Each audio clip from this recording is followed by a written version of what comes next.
Hello, everybody, and welcome to the V-Spot. I'm your host, Andrea Mancuso, founder and CEO of Intentional Healing and Wellness. I created this podcast because I believe vulnerability is our true superpower, and I want to promote a safe space where we can come together and engage in conscious and courageous conversations to encourage individual and collective healing.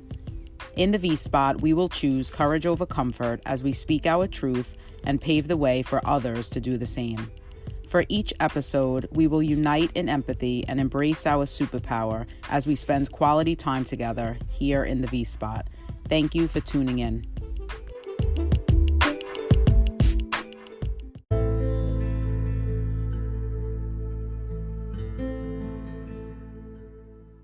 Hello, everyone, and welcome to the V-Spot. This episode is going to be about a time of my life that I refer to as armor and isolation. As many of you may know, armor dates back to the Middle Ages. It was actually worn in dangerous environments and during unsafe activities. For those of you who may not be familiar with armor, it's a covering, and it's made mainly of metal. It was used to protect people from injury or damage. It was popular back in the day. Not so much in modern-day Brooklyn. Well, that's what you would think. I likely cut out from the class that taught about armor, so instead I became familiar with it from movies like Braveheart and shows like Game of Thrones. Perhaps I watched too much TV at one time, I'll give you that. But I digress. Let's get back to the armor. After experiencing heartbreak and betrayal years ago, I must have unconsciously drew on the inspiration I learned from TV, and I suited up in the most effective, metaphoric armor I was able to create for myself. My armor was that titanium type stuff. I needed it. Even Pat Benatar once sang, "Love is a battlefield." She knew, and so did I. So I stayed ready, wearing the heaviest of armor. I wanted a high level of protection back then. But I wasn't on a battlefield. And what I previously experienced, that wasn't love. Of course, I didn't know that then. But life became harder and harder wearing that armor. It was tiring, restrictive. It got heavier, pun completely intended. I remember a time when I was proud to rock my armor too, arrogant about it actually. But it was clearly a defense mechanism I developed. The truth is, I was so preoccupied with keeping men out, I never once considered what wearing the armor would actually do to me. On the inside, the dangers of eroding and suffering inside of my own invisible gear. But I was committed to protecting myself. There was no way I was going to risk being hurt again. No way. Not this girl. So I continued to wear my armor and spend just under a decade in isolation.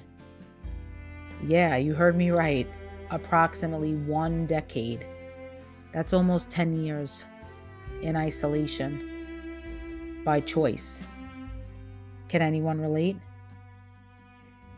So let's talk about that isolation now. You know, solitary confinement is a form of imprisonment where a prisoner lives in a single cell with little or no meaningful contact with other inmates. It's actually been reported that people who spend time in solitary confinement, they're more likely to experience depression, anxiety, and even chronic pain. Sounds eerily familiar.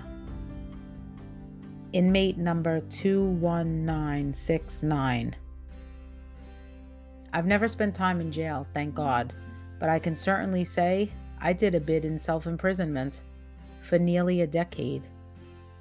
The days were long, and the nights, well, they were even longer. That's when the anxiety creeped in, even panic at times. But I stayed there, in my metaphoric cell, wearing that heavy-ass armor. And get this, the cell door, do you know that it was open the whole damn time? I just didn't realize it. So I continued to sit there, day in and day out. Of course, I longed for visitors. My family and friends, they always spent quality time with me. And the guys, well, periodically they tried, but I generally paid them no mind. I mean, I would occasionally talk to them. I wasn't rude. I'd even flirt with them sometimes. But the moment things got real, I fled the scene and took a seat back in my single cell again. And before you know it, months turned to years. Now, I need to clarify some essential details at this point of the story. I wasn't 100% miserable while all of this was going on. I actually had great times. I created special memories. I traveled to some incredible places. I met incredible people. I went to concerts, saw Broadway shows. I brunched. I went out for great dinners, took great dance classes. I absolutely laughed. But the parade that is life, it waits for no one. You know that, right? It waits for no one. So the parade certainly went on, and time continued to pass. And I continued to wear my armor and spend time in solitary confinement. Until I met this warden. He was different, though he was absolutely strict. He was consistent, dedicated, inspiring, motivating, kind, loving, committed, in lots of different ways. But he was the one who showed me that my cell door was open all along. And he supported me in disrobing from that heavy-ass armor. Was it illogical in many ways? For sure. But I definitely believe the warden came into my life for a very significant reason. Or maybe I should say reasons with the S. Because our time together not only freed me, it actually brought me back to life. Maybe I'll go deeper into that another time, but for now, let's talk about hindsight. You know what they say about hindsight, right? Yeah, it's 2020. It took years of intentional healing to learn a few key things. I wanted to protect myself from being hurt by someone else, but I never actually realized I was hurting myself by wearing that armor and choosing isolation. I eventually learned that I didn't trust myself. I spent years believing I didn't trust men. I actually blamed them for the pain I was experiencing. But the responsibility, it actually belonged to me. I chose to wear that armor. But armor doesn't protect you from yourself. I'm going to say that again for the people in the back. When you choose to wear armor, it doesn't protect you from yourself. Let me ask you this. In a battle of you versus you, who loses? I didn't think about winning back then. That's why I didn't ask the question of who wins. But I now know that I wasn't at war with men back then. I was actually at war with myself. I was at war with my limiting beliefs. I didn't believe I was enough to handle another ounce of heartache. I actually believed if I experienced any more pain, I would break. And I already saw myself as broken, so can you see my dilemma? I didn't believe I was worthy of love back then. So sitting in isolation, yeah, it was safe. Or so I thought, because it was my comfort zone. And vulnerability? Well, what risk is there in solitude? No, really, I'm asking.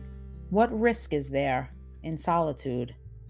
I mean, aside from the depression, the anxiety, and the chronic pain. None, exactly. That's my point. Love is said to be one of the greatest acts of vulnerability. Why? Because you can't control the outcome. So back then, I convinced myself that I didn't want love because I couldn't control the outcome. But that wasn't true. I actually didn't want betrayal. I didn't want deceit. But after meeting the warden, I realized I most certainly wanted love. So I laid down my arms. I retired my armor. And I exited the isolation of my own imprisonment. It's been 6 or 7 years now. I don't know. I lost count. And during the pandemic, I really can't keep track of the time. But it's been interesting, exciting, scary sometimes, fun, different, entertaining, overwhelming at times, special, adventurous, even weird. Even weird. But I have no regrets. I did the best that I could. until I learned to do better. And then I did better. But I clearly needed that time to learn about myself, to get real with me, to heal, to become clear about what I want. I spent so long focusing on what I didn't want. And healing isn't linear. It's a consistent practice, a discipline, really. And it's a commitment to unlearning. I've said that before. It's a commitment to unlearning a lot of things. I've come through it to realize that I am enough to get through it all. The good, the bad, and even the ugly if there is any. I've come through it to learn that I am worthy of being loved, just the way I am, now. Not 10, 20, or 30 pounds lighter from now. Just the way I am now, in the skin that I'm in. And while I may not have control over the outcome, I've certainly come to trust the author of my story. And I do trust she has a dope-ass love story coming soon. You'll see.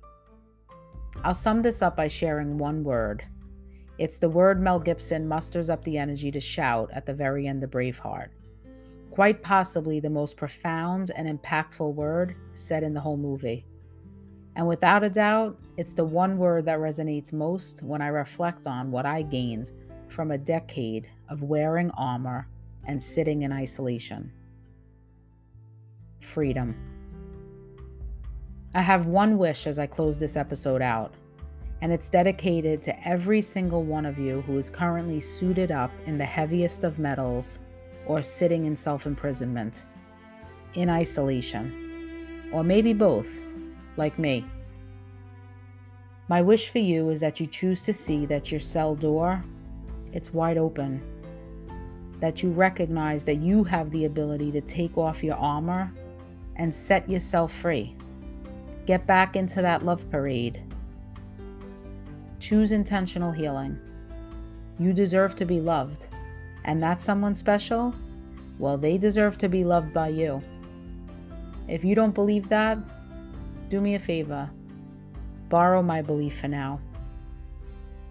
Until next time, thank you for joining me in the V-Spot. To be continued.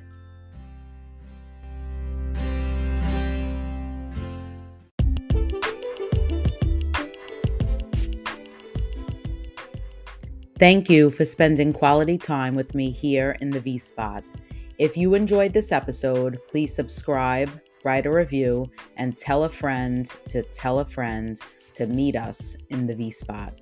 To stay connected and in the loop about all special events, join the email list at www.intentionalhealingandwellness.com. You can also join the Intentional Healing and Wellness community on Instagram, Facebook, and LinkedIn. I'll catch you soon.